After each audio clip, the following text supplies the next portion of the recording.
प्रश्न क्या है?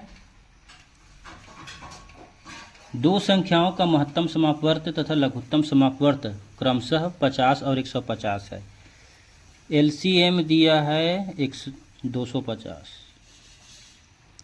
एचसीएफ महत्तम समापवर्त दिया है 50। और क्या है? यदि पहली संख्या को 2 से विभाजित किया जाए तो 50 प्राप्त होता है। मतलब पहली संख्या क्या होगा? पहली संख्या को 2 से विभाजित कर रहे हैं तो 50 प्राप्त हो रहा है, इसलिए पहली संख्या हो जाएगा 100 और दूसरी संख्या हमें ज्ञात करना है।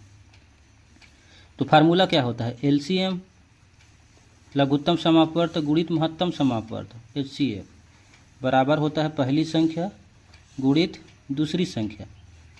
तो एचसीएफ दिया है, एलसीएम है 250 गुणा 50। एचसीएफ पहली संख्या है 100, दूसरी संख्या है x। सॉल्व करेंगे तो ये 100 जो है नीचे आएगा, तो ये 00 और ये 00 कटेगा। ये 25 पंचे होता है 125। तो दूसरी संख्या हमें मिल गया 125 इसका आंसर होगा। देखो अगला क्वेश्चन क्या बोल रहा है? चित्र में ए बी एक सरल रेखा है। तो ए और बी एक सरल रेखा है। x प्लस वाई का मान ज्ञात करें। तो x और y का हमें पहले मान निकालना पड़ेगा। सोल्व करते हैं। सीधी रेखा में हमेशा 180 डिग्री का कोण बनता है।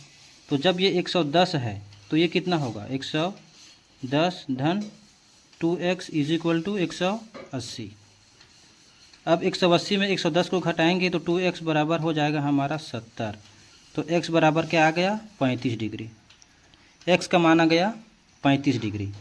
अब y का मान निकालेंगे। तो अब ऊपर देखो, यहाँ इस सीधी रेखा के ऊपर वाले सबको जोड़ेंगे, बराबर करेंगे 180 के। तो y degree plus 50 degree plus 3। अब x का मान निकल गया है 35। तो x की जगह में रख दो 35, बराबर कर दो 180 डिग्री के। तो y degree is equal to क्या हो जाएगा? यह है 50 प्लस 50 प्लस 35 दिया 105 बराबर 180। तो y degree is equal to क्या होगा? 50 और 105 हो जाएगा 155। तो 180 में जब 155 को माइनस करेंगे, उधर पक्षांतर कर देंगे, तो क्या निकलेगा? 25। तो x का वैल्यू है 35 और y का वैल्यू निकला 25। तो x प्लस y का मान क्या हो जाएगा? 25 प्लस 35 इज इक्वल टू कितना आ रहा है? 60। तो यही आपका क्या होगा? आंसर होगा 60। अगला प्रश्न क्या है? क्रय मूल्य और विक्रय मूल्य का अनुपात क्या दिया है? क्रय मूल्य और विक्रय मूल्य का जो अनुपात है वो है 4:5। 4:5। तो लाभ का प्रतिशत हमें निकालना है, लाभ का प्रतिशत ज्ञात करना है। तो क्रय मूल्य है 4 और विक्रय मूल्य है 5। 4 की वस्तु को 5 में बेच रहा है, तो विक्रय में क्रय मूल्य को घटाएंगे, मतलब 5 में 4 को घटाएंगे तो लाभ निकलेगा 1 रुपया। 1 रुपया का लाभ हो रहा है। अब इसको प्रतिशत में चेंज करेंगे तो लाभ अपान क्या होता है? क्रय मूल्य इंटू 100। फार्मूला होता है लाभ का प्रतिशत निकालने का। 25 बार में जाएगा तो 25% का लाभ हो रहा है। आंसर आएगा 25%। अगला क्वेश्चन क्या है? एक त्रिभुज का क्षेत्रफल 216 सेंटीमीटर स्क्वायर है और इसकी भुजाओं का जो अनुपात है 3:4:5 है। त्रिभुज का परिमाप ज्ञात कीजिए। सबसे पहले एक त्रिभुज बना लेते हैं, ठीक है। ये है अपना त्रिभुज ए बी और सी। भुजाओं का अनुपात क्या है? 3x 4x and 5x।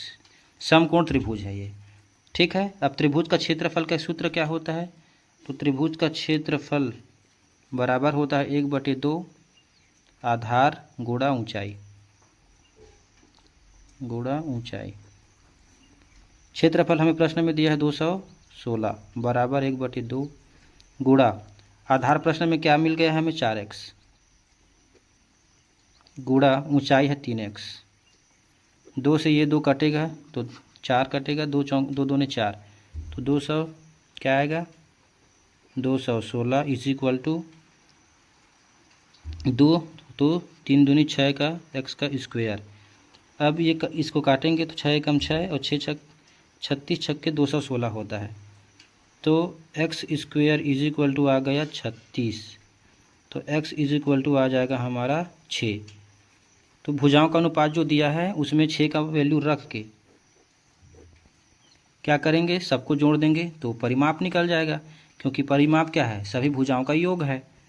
तो पहला भुजा क्या हो जाएगा 3x है, तो 3 गुणा 6 तो हो जाएगा 18, 4x, 4 गुणा 6 तो 4 छक्के 24 और 5x, तो 5 छक्के 30।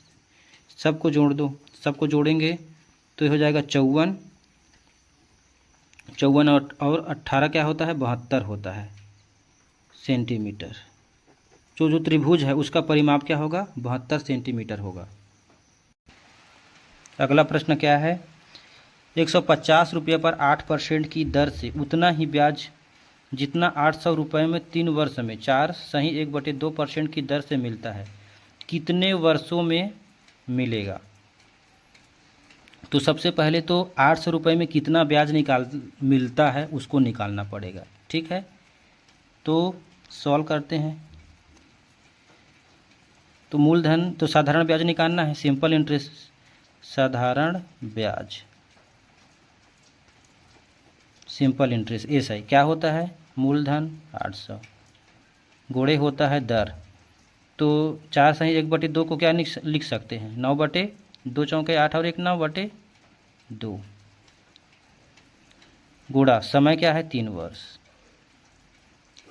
बटे होता है 100। इसको सॉल्व करेंगे तो क्या होगा, ये ऊपर चला जाएगा, ऐसे करके ऊपर जाएगा तो हो जाएगा 800 गुणा 9 गुणा 3, ये उल्टेगा तो 1 इधर आ जाएगा और 100 उधर हो जाएगा, तो 200, 2 गुणित 100, 00 और ये 00 कैंसल, 2 एकम 2, 2 चौके 8, सबको गुणा करेंगे तो क्या आएगा 9 चौके 36, 36 दिया 108, तो 3 वर्ष में 800 रुपये का 108 रुपये क्या मिलता है ब्याज मिलता है। तो पहले प्रश्न में भी क्या बोला है 150 रुपये पर 8% की दर से उतना ही ब्याज, तो जितना 800 रुपये में मिलता है कितने वर्षों में मिलेगा।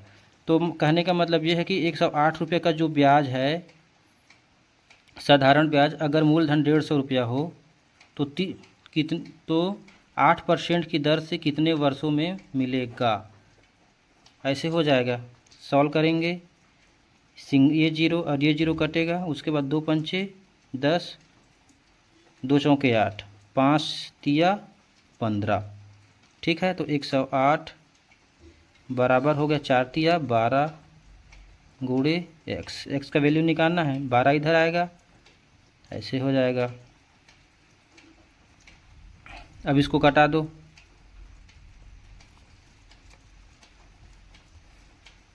किससे कटेगा 3 से कटा दो, 3 चौके 12, 3 तिया 9, 3 छक्के 18, आज 9 बार में, तो 9 वर्षों में 108 रुपया का ब्याज मिलेगा 150 रुपया में, तो 9 साल, आंसर होगा 9 वर्ष। अब ये प्रश्न में देखो, घन का पृष्ठीय क्षेत्रफल दिया है 600 सेंटीमीटर स्क्वायर, उसके विकर्ण की लंबाई ज्ञात करना है। तो अब हम लोगों को पता है घन का पृष्ठीय क्षेत्रफल का फार्मूला क्या होता है CX का स्क्वायर, अब इसका मान दे दिया है 600, तो A स्क्वायर बराबर क्या हो जाएगा, ये 6 और ये 6 कैंसिल होगा तो बचेगा A square is equal to 100, तो A इज इक्वल टू हो जाएगा 10। अब है विकर्ण की लंबाई, तो घन का विकर्ण क्या होता है, घन का विकर्ण होता है A√3, मान रख दो, A का मान है 10 और √3, तो घन का विकर्ण आएगा 10 √3, ये क्या होगा आंसर होगा। ये प्रश्न भी आया था 0.57 बार का मान क्या होगा। तो जो संख्या दिया है उसको 10 का 10 लिख दो और जितनी संख्याओं में बार है उसके नीचे बटा करके 9 लिख दो। तो 2 संख्याओं में बार है तो 99, तो 57/99 जो है इसका आंसर होगा।